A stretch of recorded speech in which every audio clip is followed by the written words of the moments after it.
Bismillahirrahmanirrahim. Assalamualaikum warahmatullahi wabarakatuh, teman-teman sekalian. Saya akan memberikan sebuah informasi yang sangat penting bagi pengguna Temambus Transma Minasata Kota Makassar.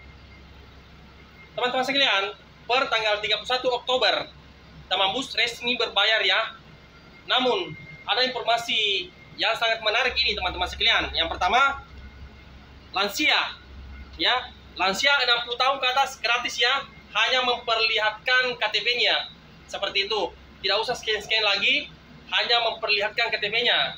Yang kedua, yang gratis adalah anak sekolah ya, mulai dari SD sampai SMA ya, gratis ya, termasuk balita ya. Jadi mungkin TK ya gratis, termasuk seperti itu, gratis juga ya, mulai dari TK ya, TK sampai SMA gratis ya. Tapi teman-teman sekalian wajib memakai seragam sekolah ya. Kalau tidak ada memakai seragam sekolah, wajib memperlihatkan kartu pelajarnya ya. Adapun mahasiswa, banyak sekali pertanyaan tentang mahasiswa ya. Menurut informasi yang kami terima bahwa mahasiswa untuk saat ini masih dalam tahap pembahasan di kementerian ya, belum ada kelar apakah digratiskan atau dibayarkan ya, seperti itu. Tapi untuk saat ini masuk kategori umum ya, berbayar ya untuk para mahasiswa. Mudah-mudahan ya, berdoa saya ya, mudah-mudahan segera ada informasi dari Kementerian Pusat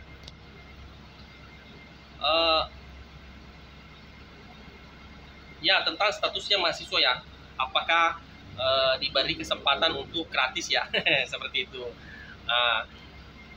Dan siapa lagi yang gratis adalah penyandang disabilitas ya. Penyandang disabilitas, ada temannya Moneng ini.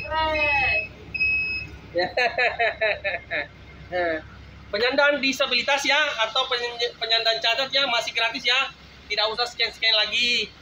Demikian ya. Untuk tarif seluruh kota 4.600 ya, seluruh jalur ya, seluruh jalur koridor, ada 4 koridor, masih gratis ya, 4.600 maksudnya. Seperti itu. Adapun pertanyaan-pertanyaan lagi, bagaimana halte-halte yang sebelumnya tidak disinggahi, apa disinggahi? Untuk saat ini masih tahap pembahasan juga ya, tahap pembahasannya tidak ada perubahan dari halte-halte. Sepanjang Jalan Batu Raya, Taman Makam Pahlawan, sepanjang Jalan Perintis, dan sepanjang Jalan Insinyur Sultami, untuk koridor 2 masih dilarang berhenti ya, seperti itu, dalam tahap pembahasan ya. Mudah-mudahan segera turun juga ya permintaan-permintaan para pengguna untuk disinggahi semua halte-halte yang dilewati di koridor 2 dan koridor lain ya.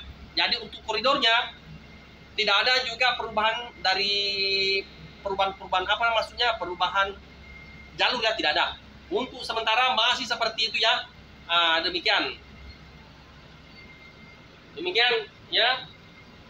Adapun metode pembayaran ya, metode pembayaran yang dipakai sekarang belum pakai tap-tap ya, karena sementara proses pengadaan atau belum pengiriman yang jelas belum sampai di Kota Makassar ya. Untuk tap-tap yang untuk memakai kartu tol itu belum dipakai sekarang. Yang dipakai adalah QRIS yang ada di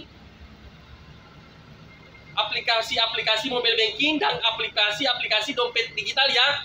Misalnya dompet digital itu atau e-wallet itu ada di OVO, di GoPay, ada di Link Aja, ada di Dana, ada di ShopeePay, ada Postpay dan lain sebagainya, yang PayPay gitu ya, yang ada QRIS-nya, yang ada QRIS-nya. Pokoknya diperhatikan saja aplikasinya, aplikasi dompet digitalnya, apakah ada QRIS-nya. Maka setiap QRIS ya, sebagian besar ya, saya belum pernah melihat ada QRIS yang ditolak ya, kecuali lagi memang error ya, seperti itu.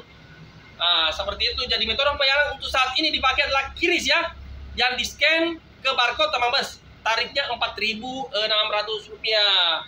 Teman-teman sekalian, saat lagi saya akan berangkat dari Mall Penakukang ya. Selamat datang di Temambus Transma Minasata Kota Makassar. Selamat datang dengan suasana yang baru, dengan metode pembayaran ya yang baru ya. Terima kasih. Tetap semangat ya.